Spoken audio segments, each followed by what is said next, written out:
Hey, what's up, everybody? Welcome back to another episode of Hops Geek News, your home for comic books, movies, TV shows, and typically we do feature a beer of the week. Today's episode is an homage to Teenage Mutant Ninja Turtles. It is turning 35 this year. The OG film came out in 1990, March 30th to be exact, of 1990. So it is 35. It's older than me, believe it or not. Gasp. Yes. We will be having our good friend DT from the Spacecastle pod on to, do this movie, man. He's a massive Turtles fan. We are big on the Turtles here. So we are going to be talking about that here very shortly as our main topic. But first things first, Hops Geek News, any social media platform, any podcasting platform, Sunday night, this actually already passed. We will be talking or watching Patreon movie nights every month. This past month was Boondock Saints and, celebrate some good old St. Patty's Day, of course. But if you want to get involved in that and come hang out with us, patreon.com/HopsGeekNews for as low as $1 a day. But aside from that, go ahead. We always start with what we're drinking, then we go into what we're reading or watching, and then we go into some news before our main topic. But however, we're saving the beer for the main portion. So Lauren, we are perfect little saints, nothing that we've messed up on. If anybody ever finds anything that we messed up on, please drop us a line, man. Let us know. We want to know just what we do wrong. But let's go into what we've been reading or watching. You're muted, so I'm just going to let you... How's it going over there? Were you talking this whole time and you were just muted? I don't know. No. I was wondering why you were so quiet. I was like, is she just like RBFing me right now? Is that what's happening? Yes, I'm RBFing you. Staring into my soul. Man, I'm getting yelled at by Lauren this week. I don't know how to I'm react. singing in the arms of the angel in my head because you said, for the low price. Hello, cost $1. You too could support Hops Geek News. We do have GalaxyCon coming up in 2 weeks. Lauren's coming here. We got 2 panels coming up that night, Friday night at 10:15. Jesus God. And then Saturday night at 10:15. My God. And we are also going to be having a little rendezvous, I believe, Friday, 6:30 p.m. at Benchtop Brewing in downtown Richmond. So if you're there, come hang out with us. Yeah. What have you been reading lately? What's up? What's up with this week? I know there's a couple good books out there this week. Yeah, I've been reading my Ahsoka book. I'm not done yet. I'm almost done. But the books I reviewed this week, one is Hellverine, which has been so much fun, so great. So I know you've caught up on that a little bit too. It's about Dinkin. It's not about Logan. And he is kind of just facing the nightmares of his past. And it's very interesting because this kid's just had an incredibly tortured life. And now he's having an incredibly tortured death because he's been possessed by this demon. Ghost Rider. Just kidding. Who raised him from the dead after Sabretooth killed him. But, at last issue we saw him that ended with his mother that would look like a zombie, but obviously wasn't really his mother, but his mother died before he was even born, and he was then cut out of her womb. And then in this one, he's now facing some other horrible past that happened to him. So kid's got some drama. Jeez, got some very, very sweet drama, but that's a Ben Percy intense Wolverine comic. So it's been fantastic. And welcome to Twilight debuted, issue number 1. Oh, I posted this Minor on our Threats. socials, Yeah, how was it? It was great. And so what they're doing with this run, because every Minor Threats book has only been 4 issues. So this one, though, is only 4 issues, but each one's going to be different and like standalone. So this first one, we met a new character. His name is Bronk. And it's funny, it starts literally the day he was born, which he's born on my birthday. Oh. But what's funny is he was like a Miami Vice kind of guy in a show, and now he's making money off going to cons. And then he meets this woman who changes his life forever. But it's so funny, and it's like a fun twist on an urban legend. And I mean, I can't really say anything that I didn't already post on our socials, but it's so great. And the covers for some of the upcoming ones are showing old characters like Barfly and Crab Louie. Oh, wow, that's cool. Frankie. So yeah, we're going to get little one-offs with them too. And so that's been great. If anybody's not familiar with Minor Threats, that was created by Patton Oswalt, Jordan Bloom, and Scott Hepburn. This specific comic, however, the script was done by Matt Fraction, but story plotting was with Patton and Jordan. So that's really cool. And the artist was Michael Allred. So there's going to be a lot of other people are coming in. I think, what is it, Michael? What's the Bendis? Oh yeah, Michael Bendis will be doing one. That's cool. I didn't realize this one. I knew Fraction did this one, which is pretty rad. Those are pretty heavy hitters for this one. That's crazy. His name keeps popping up everywhere. Brian Michael Bendis.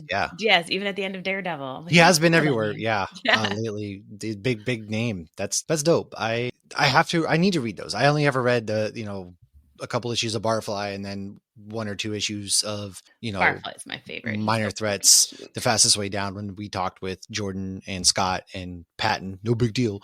But I will eventually catch up on those.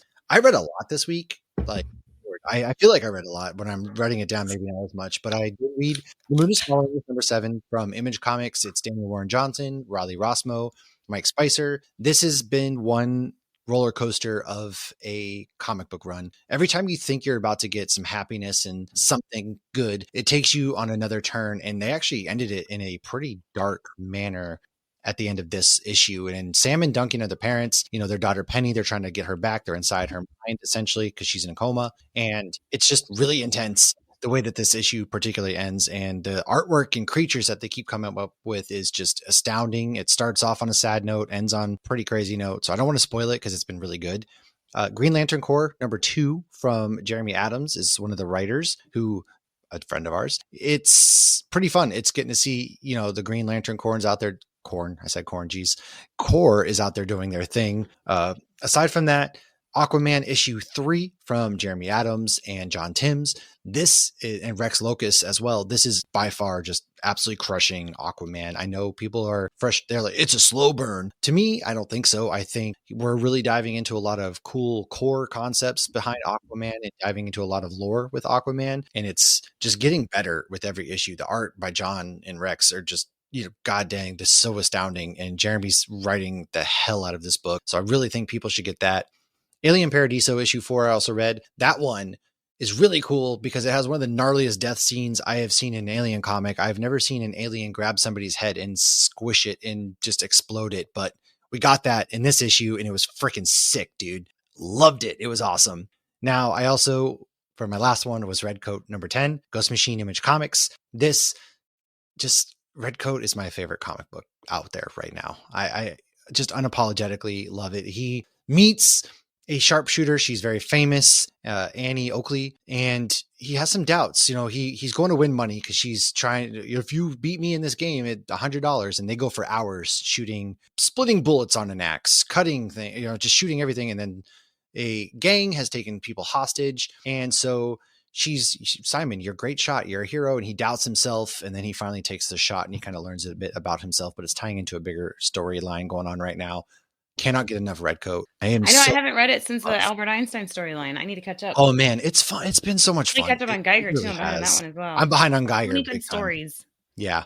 But that's Brian Hitch and Brad Anderson. Not Ivan Reese, excuse me. He's doing Hyde Street. It's Jeff Johns as well, but it's just so good. So damn good. But I watched Traders, the finale. I had to get that in. Haven't watched Deal or No Deal Island yet, but Lauren, we've both been watching White Lotus. Yes, I'm caught up. I'm surprised. I have. I'm officially what are caught up. your thoughts now that you've rushed through and got on White Lotus? How I want to go to a beach resort and go snorkeling and lay by the pool and read a book. These people go on vacations and just get to relax. Is that what it's like to go on a vacation without my husband?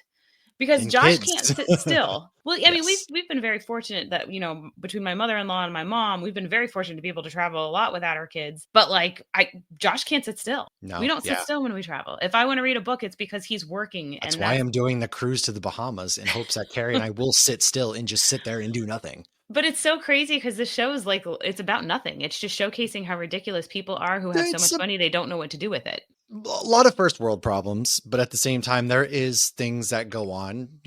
There's murder. Yeah, there's always murder, but it's there's not it's first world problems for rich folks. First season, I did not know was a mystery, so to speak, because they play it out like a certain person passes away, but it's there's a twist. So I thought that it was going to be how it happened, not who it happened to. And so obviously the second one is a complete that's what mystery. I thought too when I first got into it. So it's funny. That's kind of how they play you there. Yeah, but no, I'm really liking it. I do miss some of the people in Hawaii because once it was the second season, I was like, wait, we're not going back to Hawaii. No, it's something new. And season 2 was Sicily. With Aubrey Plaza and stuff. Well, and I loved Michael Imperioli. Yeah, that was probably my favorite cast actually.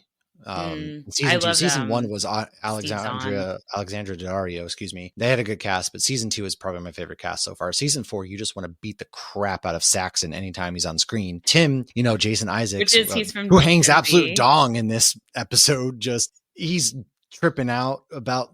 I don't want to spoil it in case people haven't watched it. He's tripping out, it's just rich people, rich problems. It's also funny. It's really funny. It's like the awkward, like you're just like laughing at it. Like I find myself laughing aloud a lot. Because you're just like, what am I But doing I had no here? idea I was gonna. But I think I absolutely loved seeing Michael Imperioli as like an actual grown up. Yeah. Because not only is he a grown up, like, you know, he's older, he's got grown kids, he's Mhm. completely white in his hair. But I'm so used to him just being the young kid in Sopranos. Yeah, yeah. And so it's so crazy to see him like that It and is not good. see him as Christopher. Love Yeah, it. I can't recommend, watching White Lotus enough. It's on Max Sunday nights, 9 p.m. Eastern. But real quick, let's get into some news so we can get to our main topic, because I can tell you we're going to have a blast with the Turtles. But first things first, Kevin Smith is doing a comic where Jay and Silent Bob meet Archie. It comes out in July. I know I'm reading excited that. for that. Yeah. Carrie's a big Archie fan as well, so I'll be reading that. Aside from that, we got some Disney news. Yes, Monsters Inc. coaster that is coming to Hollywood Studios that will be replacing the Muppet Show, R.I.P. Muppet Show. Sorry, Scott. Yes, They've sorry, revealed Scott. some concept art. So they're actually showing that the track will be above the seats. I'm actually pretty excited about this. Like, I don't like seeing old school stuff close. I'm still mad about the Great Movie Ride. But when I first saw Monsters Inc., I was like, wow, this would be a really cool roller coaster at Disney. And then I went on the Monsters Inc. ride in with the doors and stuff. Disneyland. Yeah. Yeah, and then we have the show here. So I think it's going to be It kind of really actually fun, took yeah. them way longer than I ever would have expected, to be honest with you. Well, they have the Laugh Floor at Magic Kingdom, which is great. Right. But it's not a ride. No. So, and then Robert Downey Jr. is helping Disney with some Disneyland news because there was like a convention or something going on where some of this was announced. And he said he will be involved in the Stark Flight Lab. I hope they don't actually think that he's Tony Stark and that they still have experts involved. I'm sure they will, of course. Interesting. Apparently the Fantastic Four, I'm actually kind of irritated at this, only out of sheer jealousy. They're coming to Tomorrowland at Disneyland, which I think is absolutely perfect because this is Disneyland's Tomorrowland. Well, all the Tomorrowlands are futuristic depictions that are in the past. And that's exactly what I feel like Fantastic Four is going to be. So that's really cool. Agreed. And then my last piece of Disney news, and then I will let you take the rest of the news, is the Smuggler's Run rides, which are the Millennium Falcon rides, in both Disneyland and in Hollywood Studios here in Orlando, are getting a Mandalorian version, but it will not kick off until May 22nd, 2026, which is the same day the movie will kick off. So I'm very tempted to go to the parks and then go see the movie at downtown or at Disney Springs. That would be fun. Yeah, that's dope. We do have some Star Wars news, speaking of Disney. The Star Wars Rebels cast, so Vanessa Marshall, who plays Hera, Tia Sikar Sabine, and Taylor Gray, who plays Ezra, just launched a rewatch podcast, actually, for Star Wars Rebels, which I gotta listen to that. Yeah, I do too.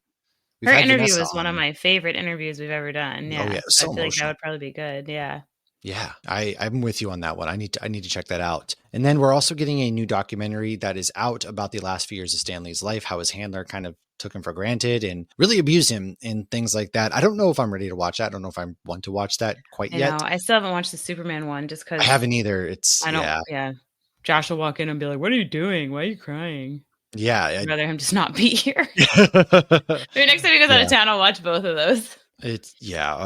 So what is our last piece of news before we roll into our Teenage Mutant Ninja Turtles? Dude, the Dexter Resurrection cast is going strong. I'm hoping this means the show is going to be good and that they're not using megastars to make up for the lack of the plot. But we are getting Eric Stone Street, who that is Cam from Modern Family, and we are getting David Dastmalchian. So, I mean, he's such a good creepy character too. So I'm very interested to see how he does in this because this is right up his alley. Yeah, we have no idea who anybody's playing. Kristen Ritter's going to be in this, and PH. Like, we don't know who's on the table. We don't know who's a friend. Right. We have no idea. I'm in. That's awesome. I don't know. Well, I'm pretty pumped, but I'm more even pumped to be hanging out with DT in just a second. So why don't we go ahead? We're going to take a quick break, and we will be right back talking about Teenage Mutant Ninja Turtles. Teenage Mutant Ninja Turtles. We're going to get a cease and desist. Turtles in a half shell. Welcome back, everybody. Like I said, we're with the man himself, the Ninja Turtle aficionado, if you will. DT will be joining us in just a second, but we did promise that we're going to talk about what our beers are as we start this main topic of Teenage Mutant Ninja Turtles from the year 1990 of our Lord. Don't worry, you guys might not be ready for it, but your kids are going to love it. I promise. I'm drinking from Portland, Maine, actually, because the can is both green like a turtle and I don't know. It just reminded me of turtles. And it's called Flume. Okay. I picture you would probably see Ninja Turtles around here. I didn't have like a superhero Ninja Turtle themed beer. I meant to get the one from Nighthawk Brewing, the pizza one. I didn't do it. I failed. All so I'm instead hearing we are got a good excuses Just tell us double what IPA from Battery Steel Brewing. It's called Flume. That's what I got. It's great. I let us down. okay, Lauren, the go ahead. slime is What do you green. have, man? Okay, what do you got? So I am drinking a beer from Cretaceous Beer Company, which is in Hialeah, Florida, which is near Miami. It's called Mikey. It is an oak aged imperial stout with vanilla at 12.4%. Oh, and it's also for Cretaceous Beer Company by King Fox Brewery in Hialeah. I had never heard of this brewery or this beer. It says Shinobi Came Mikey. So there you go. But look how sweet this artwork is there with Mikey. Holy crap, that's God amazing. dang, that's sick. But he's not holding nunchucks. Okay. Yeah, it's almost like billy clubs or something. It's not comic accurate, but well then, I don't know what's going on there. But I have it in my actually, Matt, you might end up at this brewery. It's right by the Fort Lauderdale airport, Lauder Ale. So I have it in my turtle. Is that the one you and I are going to? No, maybe. I don't know. Yeah, it's the one that hopefully that's the one we get to meet at because it's by the airport and that's where we usually You're going to be giving my wife morning. her bag, so we better meet there. So anyways, if you doing will. What now? Never mind. I'll tell you after. DT's here. Hey man, hi, what's up? I have a drink too. What do you got? Let's I'm drinking extra juicy bits from Weldewerks. Yeah, Weldewerks Juicy in Bits Greeley, is Colorado. Good. Yeah, so Juicy Bits is like their flagship IPA, and it's wonderful. This is extra Juicy Bits, which is their double dry hop, double hazy IPA, and it's one of my favorite beers ever. And it's seasonal, and I just found it, but it's not the beer I wanted. I actually wanted Shell Shock from Martin House, and I drove a half an hour to a place that said they had it, and when I got there, they didn't actually have it in stock. But it's a super dope, super heavy, super chocolatey and sweet porter. Or probably more like a stout, but it's got really dope, like knockoff Ninja Turtle artwork on it. And I really wanted it for tonight, but I won't name the liquor store that screwed me over, but they did screw me over. And I left a terrible review on Google.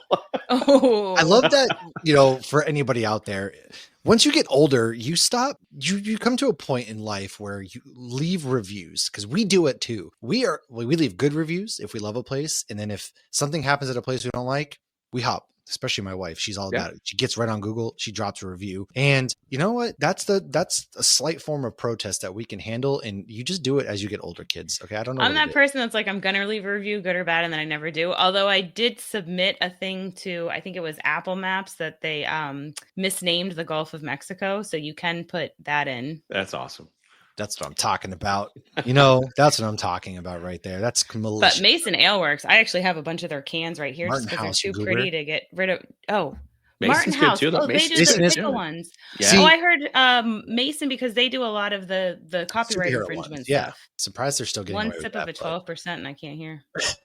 Well, we are here to talk Teenage Mutant Ninja Turtles. It did come out March 30th of 1990. The budget was $13.5 million and it grossed actually $202 million, which in my opinion, pretty damn good for a 1990 film about a bunch of turtles because the turtles are timeless. They obviously are a product of the 80s. If you grew up on their cartoon, you grew up on the comics. Honestly, right now, Jason Aaron is video games writing some of the absolute best Ninja Turtles that I've personally read in my life. So I cannot recommend reading his current run. There's 7 issues out now, 8 issues about to come out. Essentially, the Turtles disbanded, went off separately on their lives, and now they came back, but all of New York has been taken over by the Foot Clan. They have infiltrated politics, again, starting to feel a little real, and now they're fighting not only each other, but the Foot Clan throughout New York City and fighting New York City. So that's my pitch for y'all, but that's not what we're here for.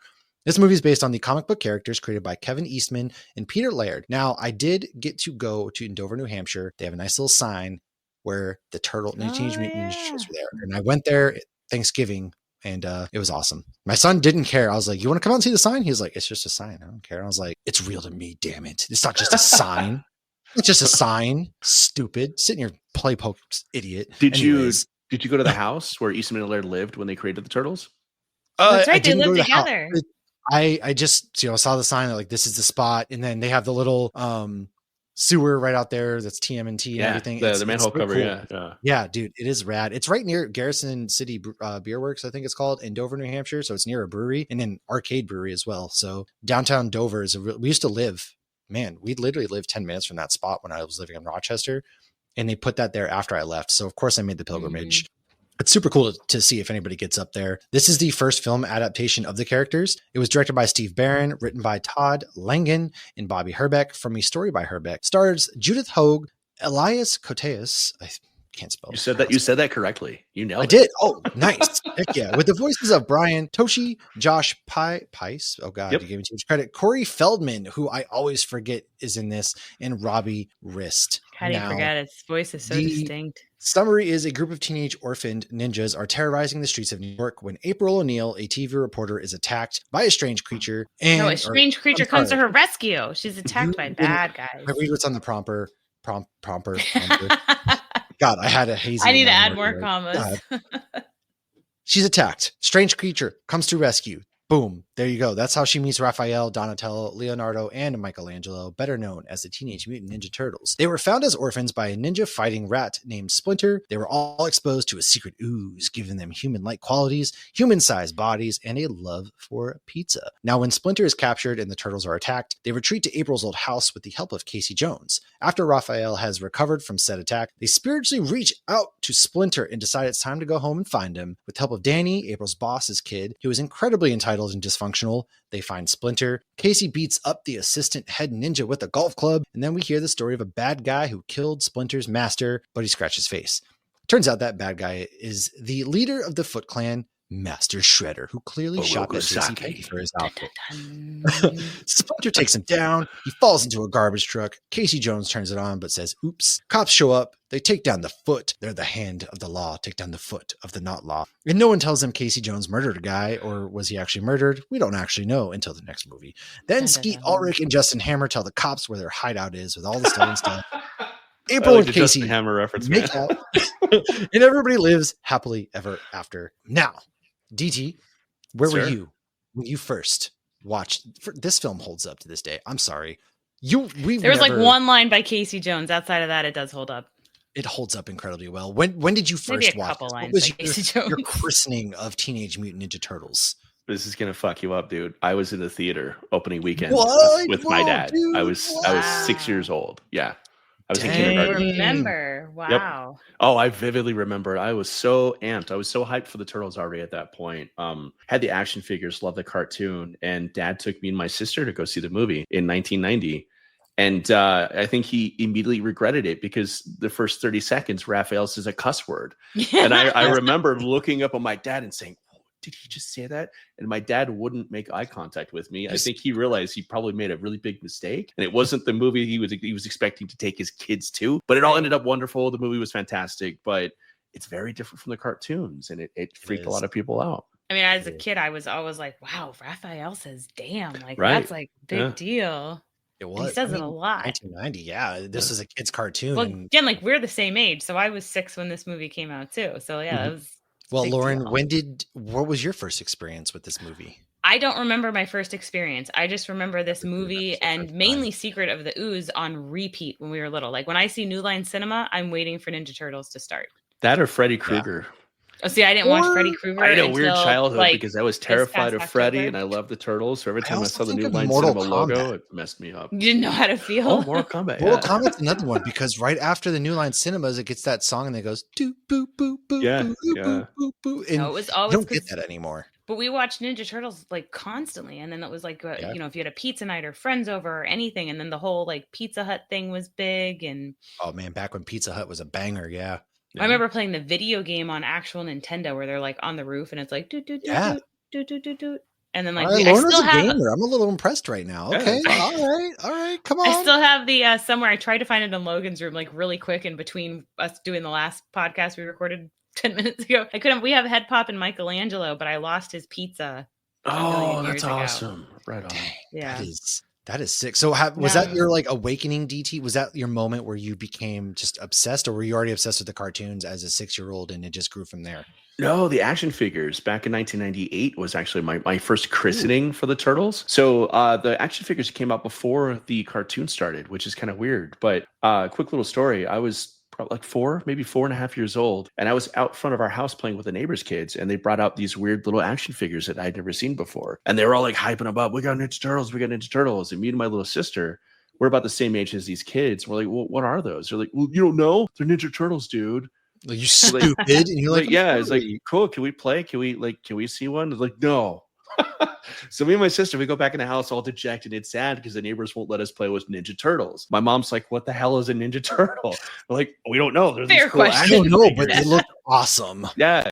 So mom was like, "We'll get in the car. Let's go get some Ninja Turtles." So That's a badass mom, right? She was there. great. Yeah. So she took us to the store, and we got all 4 turtles and a couple of the villains. Came home and fucking made the neighbor kids jealous because we had all the action figures instead of just a couple that they had. So Like, hold my that is beer. I'm such gonna a go tell my power mom. move. You're gonna make my kids sad. Get in the car. We're going to the store, and we're coming back with Kidding twice. losers for What going that is shopping. something I would do today. Like it was screw amazing. those kids. Yeah. We're coming back with the firepower, and they're not going to get to play. Damn it! Fuck Well, and Netflix did a Toys That Made Us, and there's a whole episode on Ninja Turtles, and I watched it a while ago. I probably should have rewatched it before we did this, but they go into all of the like how they were making the toys, and it didn't make sense, and the timing, and this and that. And you see like the 2 creators too. Is it Eastman and what's the other one? Laird. Yeah, they were like best friends, and then they had a falling out, and then they were like coming back together. So if you're listening to this podcast, you clearly love Ninja Turtles. So I highly recommend going to Netflix and watching that documentary. It's really cool. Heartstrings, man. Absolutely. Yeah. And the project that they finally got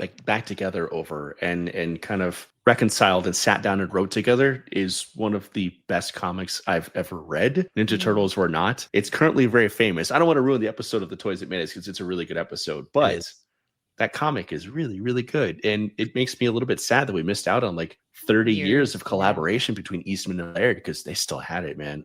They still had it. It's one of those rare moments where they later in life and careers, they come back together, you know, and it's almost as if no time has passed at all between the two of them. It's instantly collaborative, and it's sad to see, you know, it's almost like Ramis and Bill Murray, you know, they had their falling out for the longest of time. And it's, you think about, man, what could they have done together? Or just how many massive Blink 182. I mean, I know that's silly to say, but well, no, I mean, realistically, because their latest album was a kind of a return to that old school feeling. Yeah, you know? it's been so fun to get to see the 3 of them together again. They're having fun again, and it really is. I mean, just look at any of them that have falling outs. It's bound to happen in one way or the other. But kind of a niche reference is Under Oath. They broke up. They've one of my favorite bands. They broke up, and I just got to see them on their 20th anniversary of They're Only Chasing Safety, and they look like they're having the most fun in their entire careers. So it is nice to see, and they still got it. But seeing Eastman and Laird, they came back together, and honestly, man, between this and The Secret of Ooze, we have never gotten a better live action Ninja Turtle 1-2 punch than these 2 films. In my opinion, the practical effects and the suits still hold up today. I think if you're doing a Ninja Turtles, that's how it has to be done when compared to Michael Bay, for example, who went CGI route and they just look abysmal. Right. You know? Yeah, the fight scenes are fantastic in this. And because they did the practical effects thing. It's like with Jurassic Park. Pretty well considering it's first of all, it's 1990, so we don't have the effects we have today.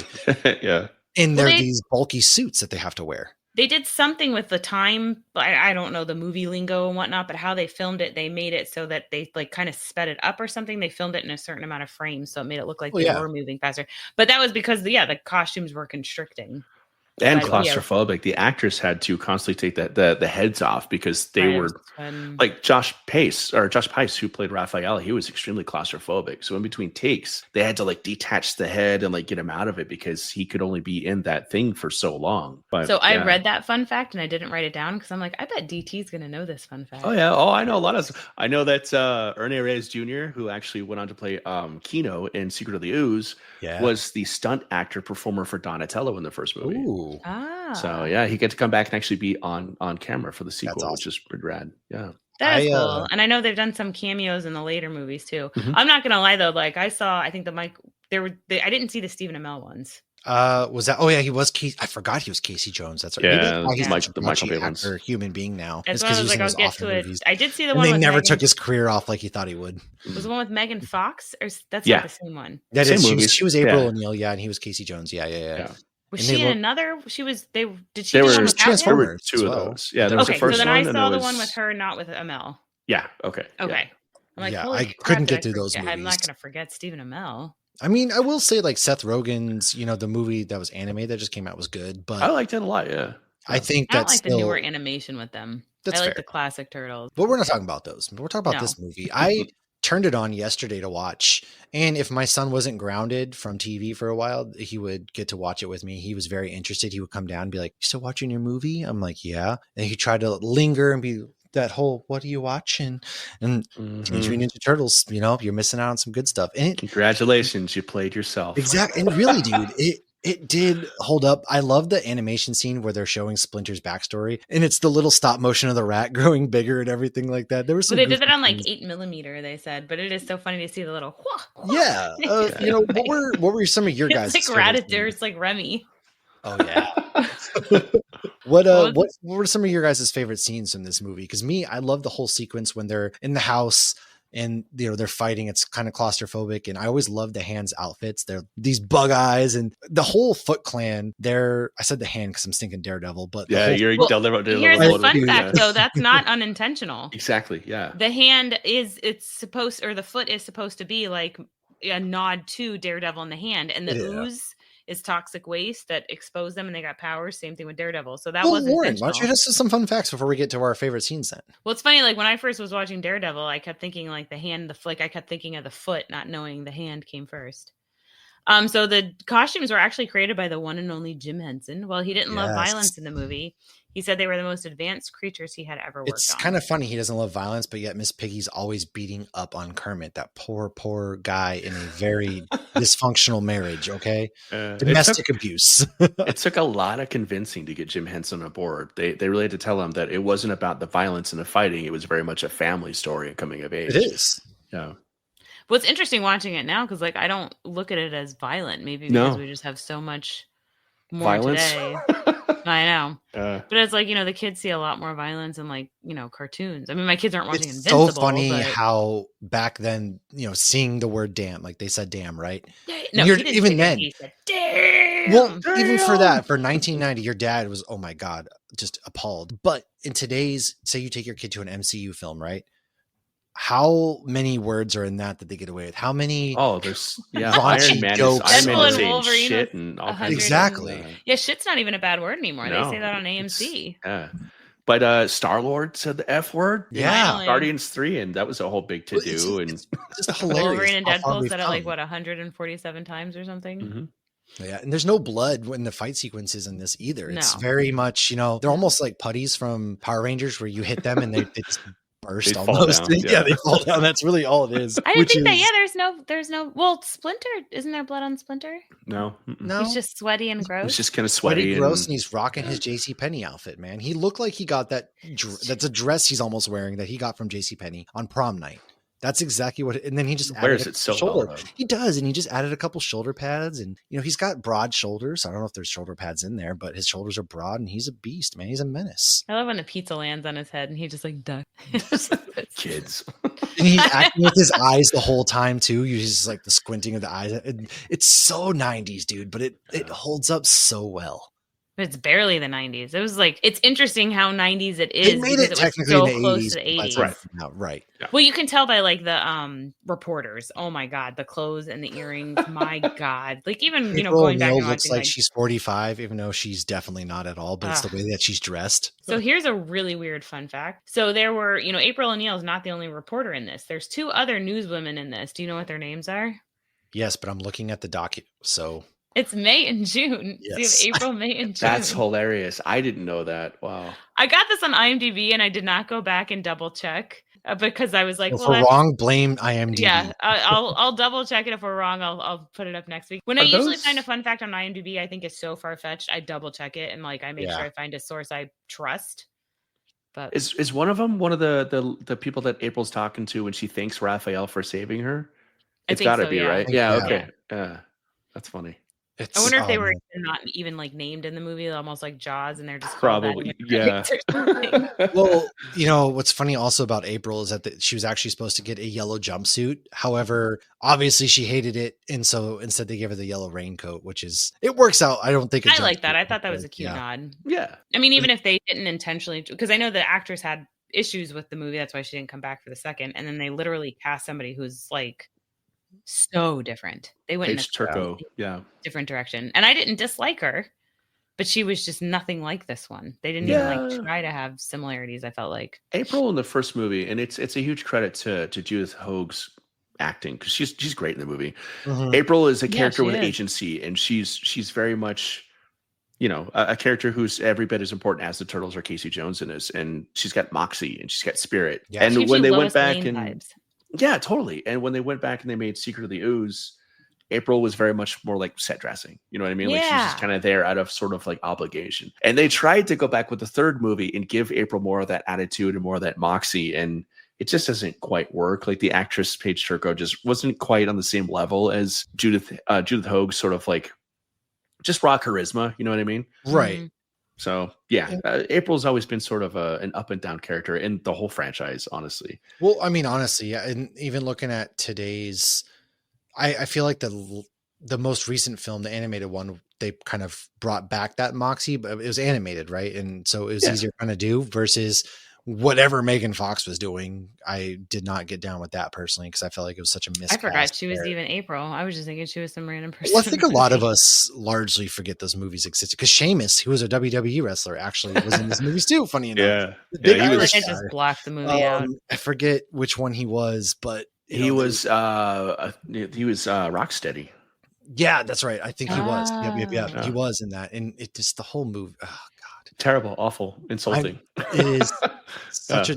When you're comparing these two movies, it's funny because Michael Bay, right? He's coming off the Transformers hype, and you know he did a really good job with the first Transformers. Can't say that. Yeah, first one was fantastic. Yeah, and so when we got this, there was a lot of hype behind when he came out, and it was just seeing the turtle designs and how. I don't know what it was for me when you compare these two. They're turtles. They're not short and stocky, but they have like vastly different versus the Ninja Turtles that are CGI'd where they're very tall and aliens. They look like they belong in the movie Signs. Yeah, the Michael Bay like turtles, they're like 4 Incredible Hulks. They're like 7 feet tall. They're huge. They're massive and they're bulletproof and they're lifting cars and it's crazy. But yeah, I mean the 1990 movie is obviously much closer to the original run of Mirage Comics, or at least the first 2 issues. And yeah, they are short. They're like 5 foot nothing, maybe shorter than that. They deliberately cast shorter actors. They're all much shorter than Judith Hoag was when they were making the movie. But it's very much in line with like they're cute and like obviously they sold a bunch of action figures and whatnot, but they're all still mutant turtles and there's still like a weird sort of creepiness to them in like a delightful way. Dude, it was great. You know, the first scene with Casey Jones. I mean, Casey Jones is beating at the guys in the park, and then you know he's got the hat he's pulling down, and he's got the trench coat on, and he's got the deep voice. I don't want to fight you. Yeah, it's very childlike. It's like a Brooklyn accent. They had such a great. Obviously, they were young actors playing them, but the childlike wonder is what they captured really well in this movie, the Turtles. They were very not immature, but they weren't afraid in a naive teenagers. Sort of way. Exactly. It was exactly what you would think. They were just out there having fun. And they're teenagers that have to live in hiding. Yeah. Yeah. That's in the sewers, which probably does a lot to your psyche. I mean, and then Casey Jones is you're claustrophobic. We're spending the night down here? Oh, you're claustrophobic. Okay. So that was the one line that did not age well at all. He's like, no, I've never looked at a man in my life. That was his response. I don't think it's aged as badly as a lot of like John Hughes jokes and stuff like that, where it's deliberately made to make Casey Jones look ignorant, and they all laugh about his sort of ignorance in his because he's a bro. Exactly, he's a bro, and he doesn't mean to be. Like, it's not written as a joke where the guy is like prejudiced or like hateful or a bigot. He's just really insecure, and we know he's insecure from the jump. Yeah, it's the early 90s too, though. So but I felt like that was the only line that I feel like wouldn't make it into the cut today. Maybe. Well, and maybe in calling they April probably babe, would, because even then it's not outside of that though. Well, and the kids anything smoking crazy. Cigars, I don't think that would happen today. I don't think you'd see a 12-year-old smoking a cigar today. I do love. Well, you never know. I don't know. Have you been to Brooklyn, New York lately? I don't know. What these kids doing? I was there in January. I didn't see any 12-year-old smoking cigars. Maybe I was going to the wrong places. All the 12-year-olds look more like they're 18 these days, so you might have. Who knows? Right. What are they feeding them? I don't know. Dude, some of those kids look like they were Logan's age, and they're like, like shooting pool and playing poker. They're all hanging out in Master Shredder's, down there, and they're all children. Did Master Shredder do you guys have cigarettes? You want regular or menthol? All right, let's do this. Let's get some of our favorite. That was Justin Hammer, right? Yeah. Oh yeah, Sam Rockwell. Like, why does this Sam guy Rockwell, look familiar? He was also the creature who attacked April at her van at the very beginning. Oh, he my was. gosh. Oh, Bad timing. Yeah. all right. Let's get our favorite scenes then.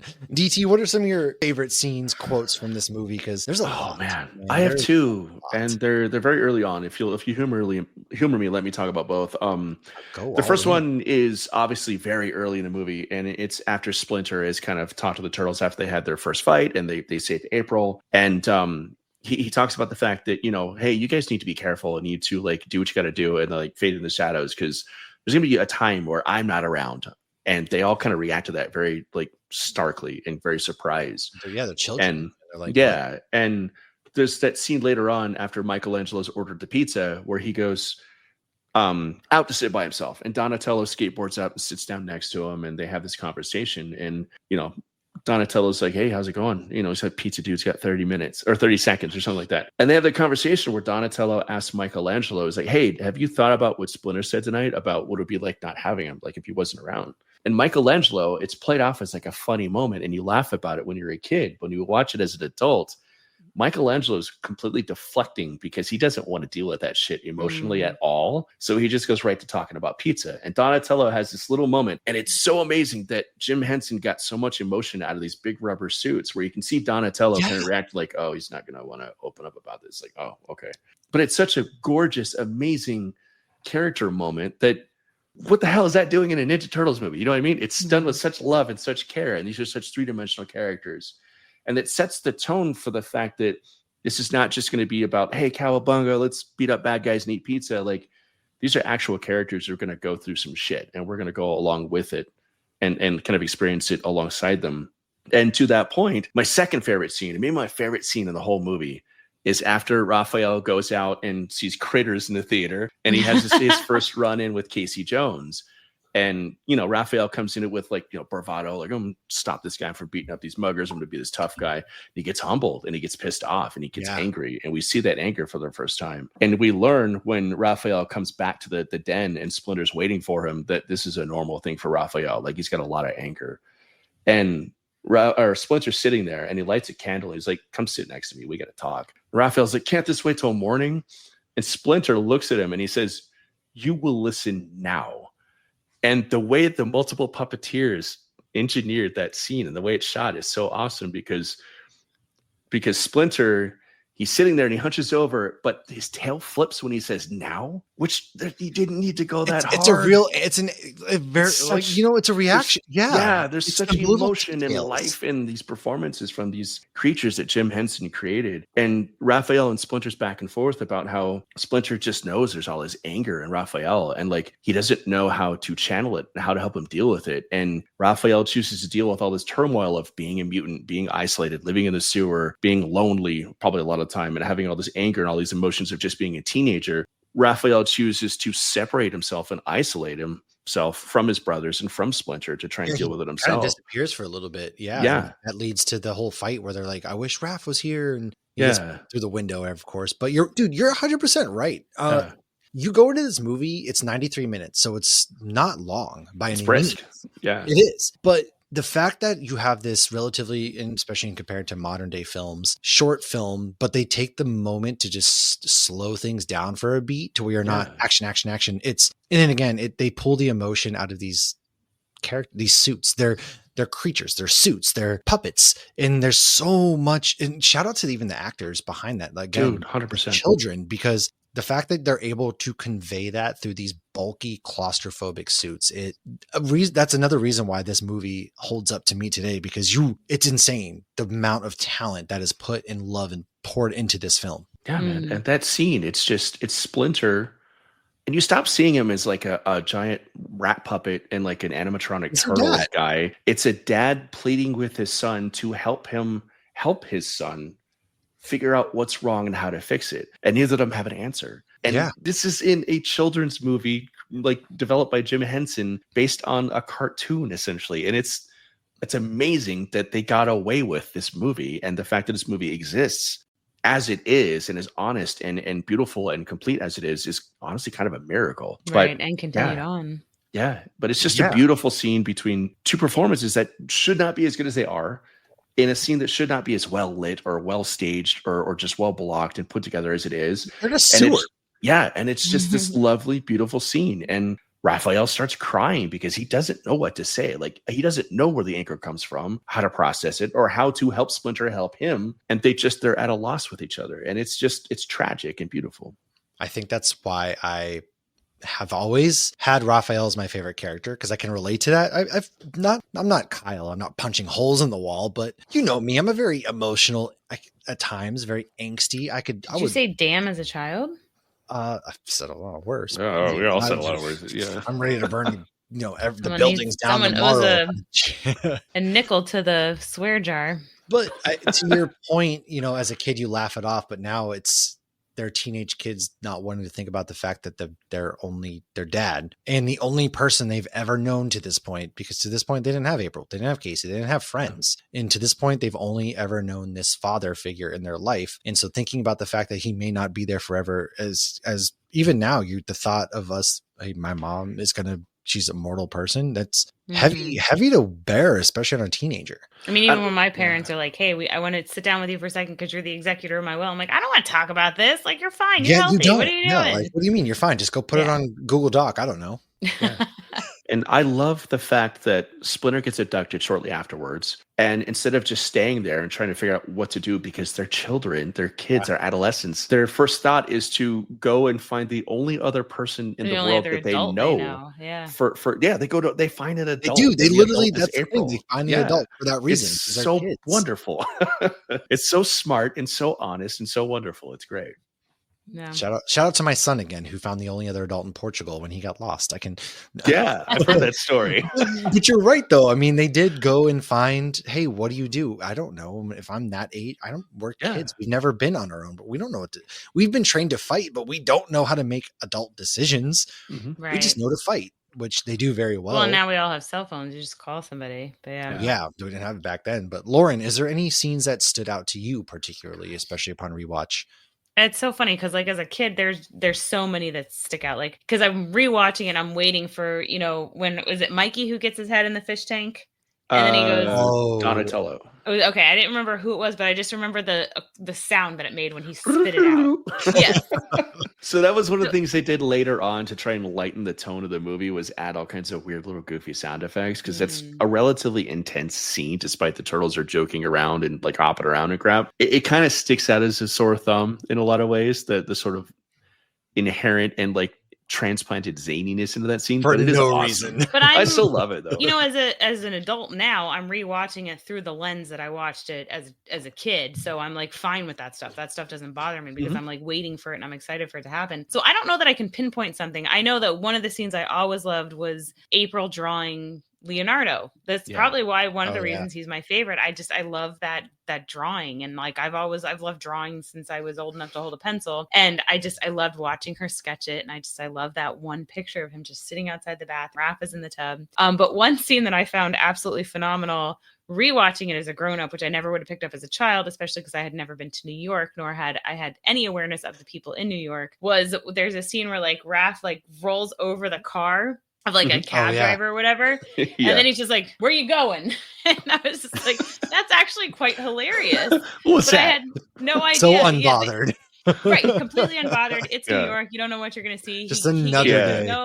In the late 80s, early 90s in New York, in that time frame was a weird place, man. Yeah. But even nowadays, since I've been in New York, I've seen costume weird characters everywhere now on the streets, which is hilarious. And so all sorts. The guy in the back of the cab, it was like, what was that? See, why did I write down fun fact? Yeah, I'm sorry. I know the fun facts. Go for it. That was the dude who played Raphael, both in the suit and the voice. He was the only one who actually did the voice and did the suit work too. But all of the actors have very small bit cameos, and you can only see them for like a split second in the movie. But his is the most prominent. He's the dude in the back of the cab, looked like sort of like a 6-foot turtle in a trench coat.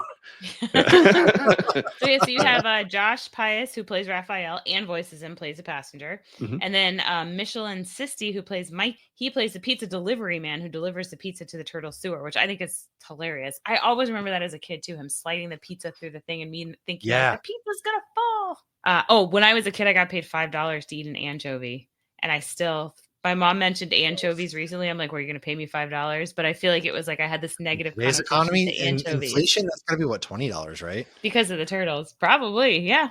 I would It eat was the terrible. anchovy and give you the $5. They're delicious. It was Ew.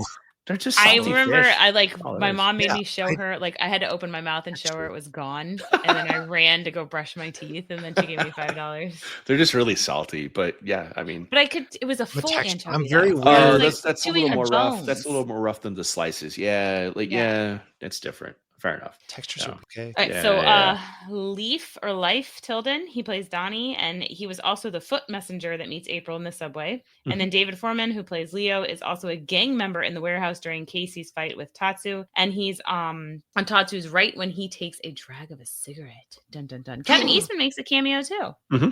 Yep. So that's fun. Does. So and I'll go through. again, we had such an appreciation for like the OG material too for this, to get Yeah. everybody involved. Yeah, and there's a couple other nods too. So when Raphael got knocked into the trash can by Casey Jones, DT, you were talking about this. So the face of the animatronics inside the head actually caved in and like hurt the stuntman's nose. And you can actually see Raphael like go to like grab his nose.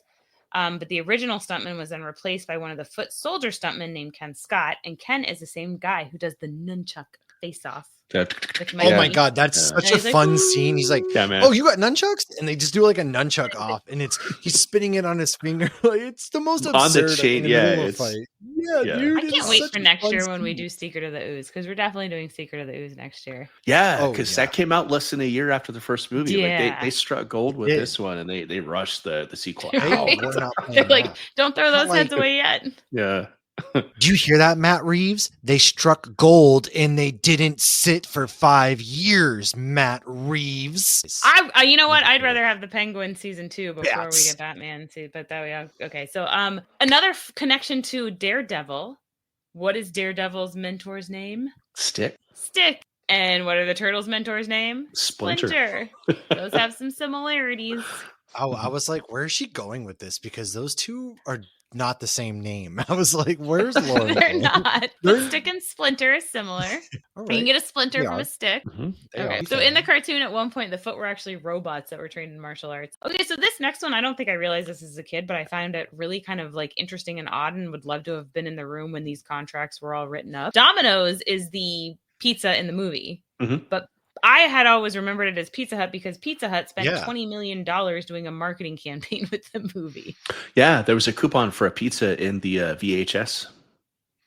Oh yeah, there Well, was. and That's the right. trailer before the VHS too, they had.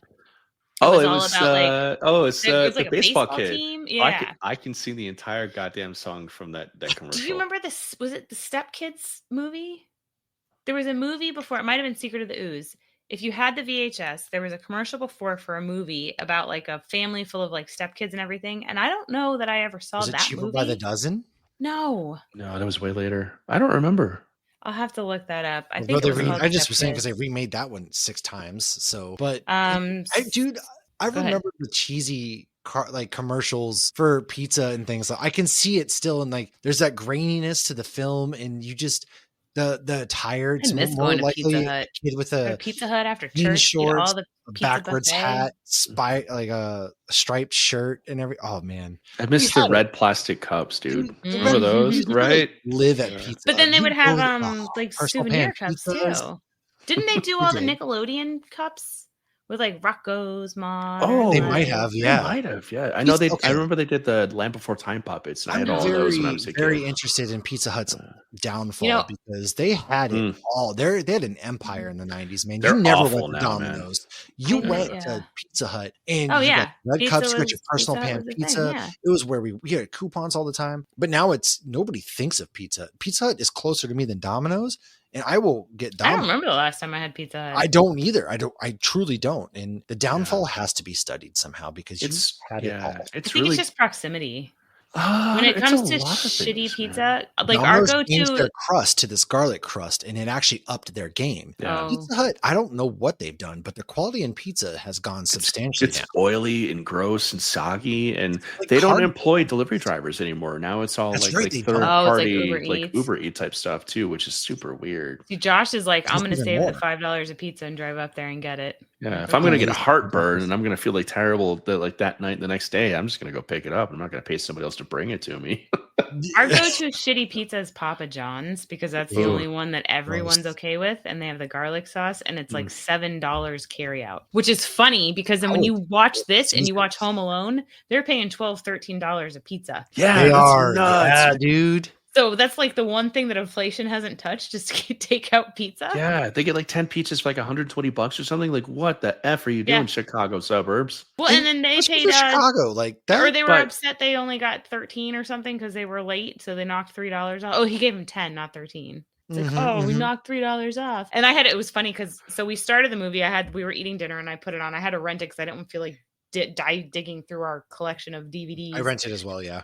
So I only had 48 hours. So we started. The kids did not have interest in it whatsoever. But then they were asking questions about like, why is he watching the clock? And I'm like, well, back in the 90s, kids, You had if the 30 pizza minutes or man less. didn't and your come on pizza time- was free. Free, man. That yeah. shit was free, dude. Like, Yeah. well, again, we had it all in the 90s. We lived like Can't imagine royalty. why they got rid of that. We did, and speaking of royalty, this soundtrack is kind of dope, man. We've got As good as the MC second one, Hammer. We've Go got Ninja, go Riff, Ninja, go. Funkadelic. Like, this is a good soundtrack and very much a product of its time. However, man, it still bops. If you got MC Hammer as your your first song on the soundtrack, I'm sold right away, first and foremost. Yeah, no, a bunch of kids playing arcade games and skateboarding and smoking cigarettes to MC Hammer. Like, I wanted to join the Foot Clan. Oh, the skateboard. Yeah. No, I remember thinking that looked super Sorry, fun I'm when I joining was the little. Foot Yeah. Clan. Yeah. They're eating Burger King and like messing around with stereos and listening to MC Hammer. Like, that was the life back in the late 80s, early 90s. Holy There crap. weren't wanted any to be girls them in so there, bad. though. Well, they That's were all fine. 13. They didn't like girls yet anyway. So, yeah. They were What? No, a year but why away weren't from there liking orphan girls. girls? It was all Girls about. like stealing stuff too. Like, Did you like smoking cigarettes, playing arcade games, and pizza, and stealing stuff? I guess I don't know. I liked it a lot more when I was that age than I do now. Yeah, Lauren's. We'll see how very the much- economy continues on at this point. You might have to develop a taste for it again. I stole something once. I felt really bad and I gave it to my friend, but I did Lauren's it. gonna come up here for GalaxyCon, and next thing you know, I'm gonna find her at like a back alley smoking a cigarette and a leather jacket. I'm like, Lauren, what happened to you? But regular or Nevertheless. menthol? I liked cloves because you could they tasted yummy Actually, on your okay, lips. I have a fun story about tobacco and the fact that I don't smoke. As a kid, I did, right? I'm I allergic thought it to was cigarettes, cool. so I never did But that. I think it's Yeah. disgusting. we all are because they I kill don't like everybody. cigarettes. I don't like the feel of your No, mouth. they're gross. I also don't chew tobacco or Zins or any of that. So we went to a gas station. My friend and I. She does the Zins and all that. And What are Zins? Is that they're is pouches It's like a that you little put in there, pouch. but you don't have to spit. Yeah. that's it. Wow, interesting. And they're Okay. nicotine pouches. And so she's like, crap, I It's forgot my dip. wallet. And I was like, all right, I got you. But then I was like, wait, I've never actually bought pouches before. How does this work? What do I say? So she told me what to say. I say it to the lady. The Like I lady want a was pouch, like a speaking English. kangaroo one. Well, I went up there. I was like, can I get wintergreen number 6 a can? And the lady just looked at me blankly and I was like, hello? And she goes, we're all out. And I was like, no, I don't chew tobacco, but I'm pretty sure that's it right behind you. And so it started to feel like I was buying for an underage kid because I turned around and I was like, mind you, she's 26, I'm 34. And I was like, hey, so what other flavors does she like? Because I wanted to not make it seem like I'm buying for her behind me. She's like, oh, no, they have it right there. And I was like, oh, okay. The whole thing felt like a drug deal. I felt like I was buying for 10-year-olds outside the store who were waiting for me to bring their Zyn pouches out. And so, yeah, I don't know, man. I still was still able to hang out this place. I'm just not smoking cigarettes, I guess. Yeah, you know? fair. Yeah, You no, don't I have don't to wanna smoke smoke cigarettes. cigarettes. Yeah, there's hard liquor there too, I'm sure. Oh yeah, there we go. Now we're talking. Yeah. Me and Justin Hammer talking about our future robotics program that we're going to steal from Tony Stark and how we're going to get a Russian guy and his bird to take over the Empire. I'm just saying. Well, and Skeet Ulrich was in this too. He was. He was This in is Ninja probably Turtles? what started his. Yeah, This is what started his serial killer empire. he's next to Justin Hammer towards the end. He doesn't have a speaking line. And Was I that like when watching Casey it. Jones beats the shit out of Tatsu? Yes. Yes. Oh yes. my Yes. God, you're right. So when I saw him, I'm like, is that? And I didn't believe it, and so I Googled it, and then it's like, yeah, but he doesn't really have a speaking line. No, but that might have been how he ended up becoming a serial killer. He's like, those damn turtles, they never talk to me. And Nev Campbell and Scream always watched Ninja Turtles with Jamie Kennedy, so he decided he was just going to kill everybody, and Matthew Lillard joined because he said Scooby-Doo is way better, dude. And they just started killing everybody. That's exactly what happened. So actually, here's a fun fact with them. So at the end of the movie, one of the orphan teens, who is Sam Rockwell, aka Justin Hammer, tells the police chief to, quote, check out the East Warehouse over on Lairdman Island. Yeah. That's a nod. Did you say that before? No, but I had it in my head this whole time. I was waiting for an opportune time to flip that. Second Matt shuts up about buying tobacco for underage kids. Matt, did you tell us your favorite scenes yet, Matt? I don't think we got to yet. I loved, in the park where Casey Jones, we first meet him, and that was obviously one. And then the whole fight sequence where Raphael, he first gets thrown through the window and they're all fighting, and you got the Foot Clan just looking ridiculous with their outfits, man. And they go into the nunchuck, just a nunchuck off. It was the most absurd shit ever. But then they go into like an actual brutal fight beatdown where they dogpile. I think it was Donatello, maybe they dogpile him. It was Leonardo. Yeah, they dogpile Leonardo at one point. But they go from doing martial arts to just dogpiling WWE style and laying on top of him, and it's just the most absurd thing ever. That whole fight sequence in that house is my favorite. You've got the two symbols when they just bang over his head. That was before the fight. They were just they were messing around, but there's a scene where the Foot Clan guy, he has his back turned, he comes back.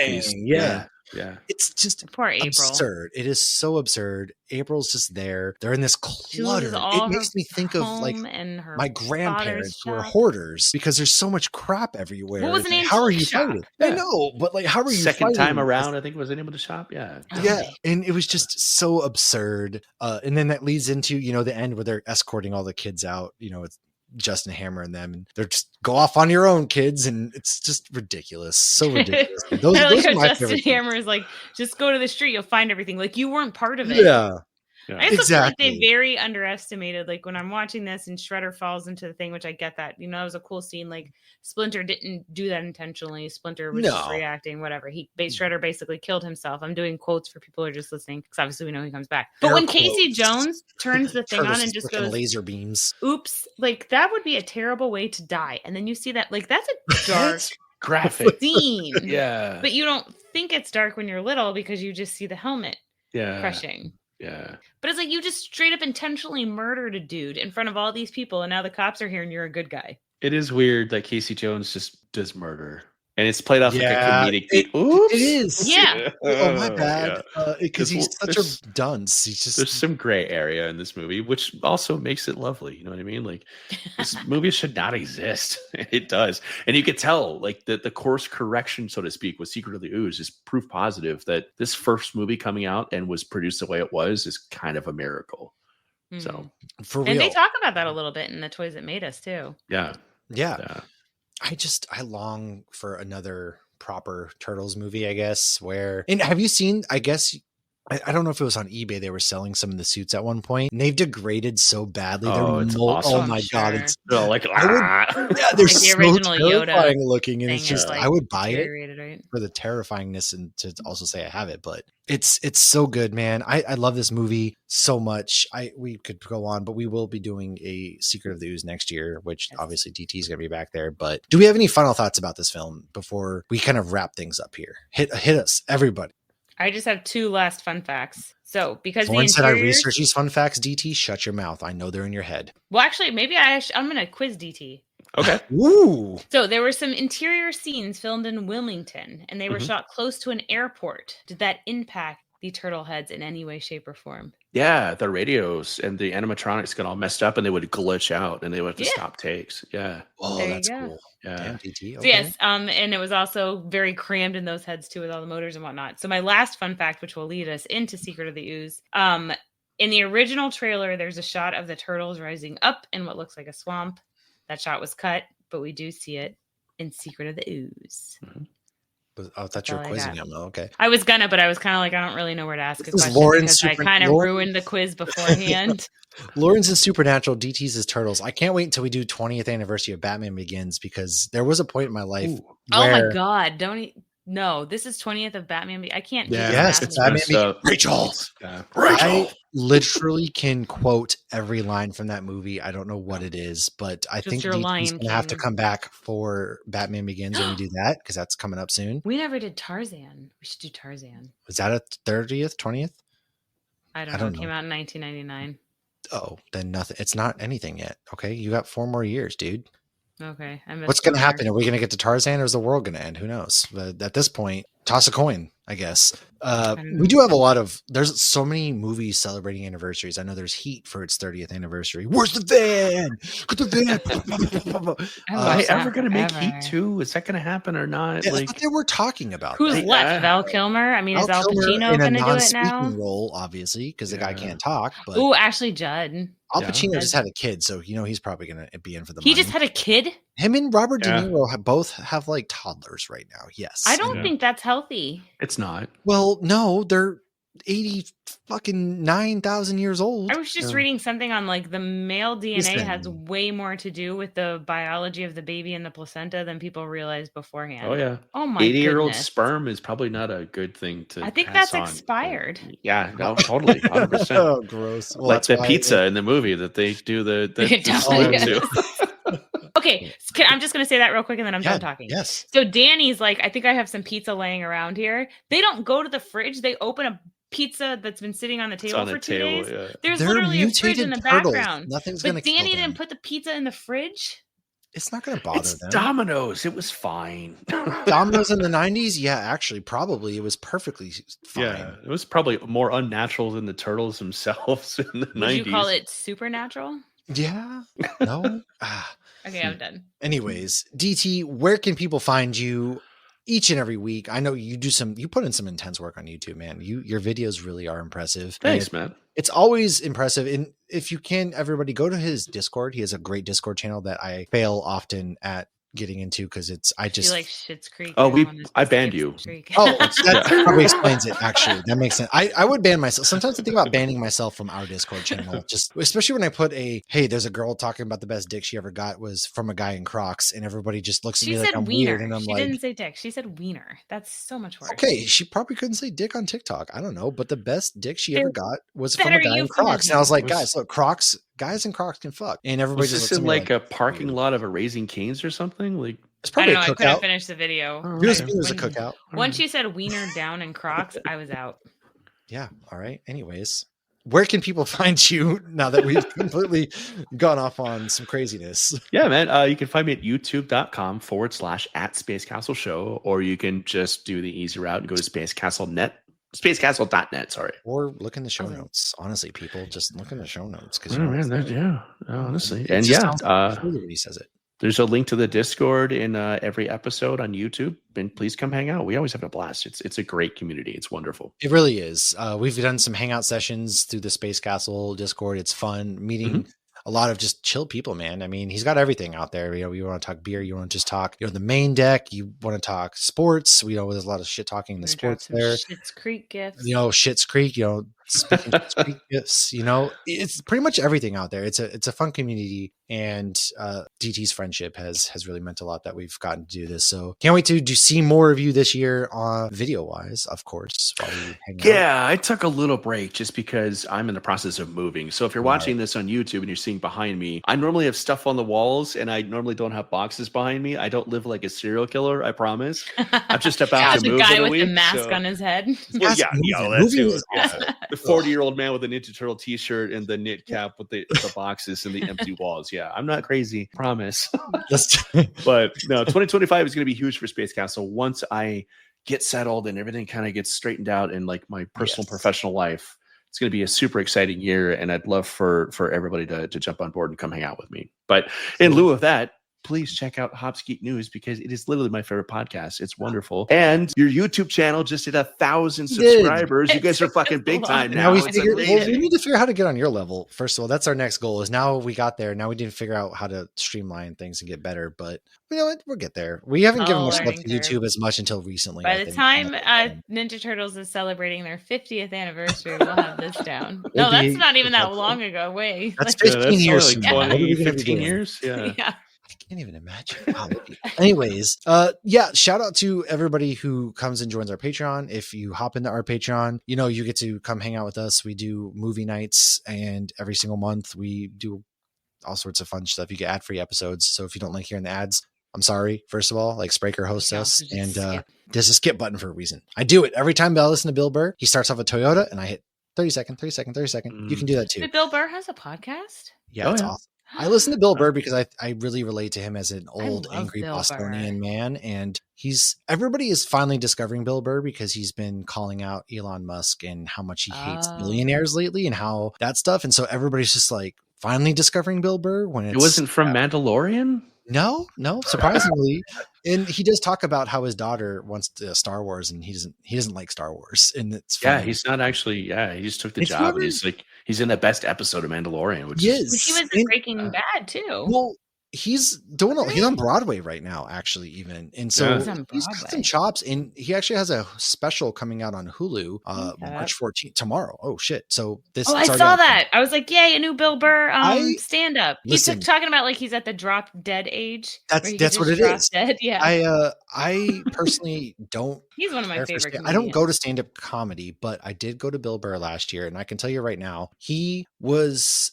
Absolutely. It was in North Carolina, Greensboro, North Carolina. And so he was making a lot of jokes about how, Confederacy and all that. And he had all these old white people laughing. So if you can do that in that kind of area and setting, I went to a brewery actually before. But yeah, anyways, tangent it off. Shout out to our patrons. We've got Riley, Corey, Lynn, Tabby, Scott, Patrick, Stacy, Jess, Tracy, Micah. I love all those people. Yes. And they're all in our Discord. So come hang out in our Discord as well. We're there, and we'll see you guys next time. Lauren, did you have any final thoughts before we get on out of here? Go listen to Bill Burr's stand-up. He's really funny. That's true. Yeah. The Monday morning podcast too, if you just need something. And I just learned that. I'm going to have to go. There you go. And he dropped TPS reports in The Mandalorian. That's funny. He did. I love Bill Burr. And with that note, listen to Bill Burr. He's a star. I love him. If he ever doesn't listen to this, just know I love you, Bill.